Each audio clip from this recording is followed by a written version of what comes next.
रात्रीच्या जेवणामध्ये भाजी भाकरी चपाती बनवायचा कंटाळा आलाय तर मग हा पदार्थ बनवून पहा। गॅसवर कुकर गरम करायला ठेवलाय, त्यामध्ये 3 चमचे तेल घालायचं। तेल गरम झाले की अर्धा चमचा मोहरी, अर्धा चमचा जिरे घालायचे। जिरे मोहरी छान तडतडली की इथे मी 6 ते 7 लसणाच्या पाकळ्या जाडसर कुटून घेतल्या आहेत त्या घालायच्या।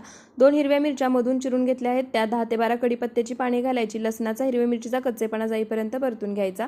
एक कांदा उभा चिरून घेतलाय तो घालायचा, गुलाबी रंग येईपर्यंत परतून घ्यायचा। एक टोमॅटो चिरून घेतलाय तो घालायचा, तोही मऊसूद होईपर्यंत परतायचा।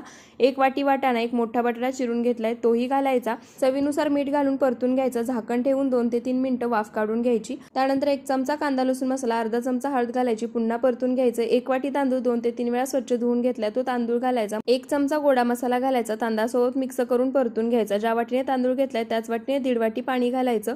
कुकरला झाकण लावायचं, मध्यम आचेवरती कुकरच्या 2 शिट्ट्या करून कुकर पूर्णपणे थंड करून घ्यायचा आणि इथे मस्त चटपटीत मसाले भात तयार आहे। पापड लोणचं रायत्यासोबत सर्व करू शकता। एकदा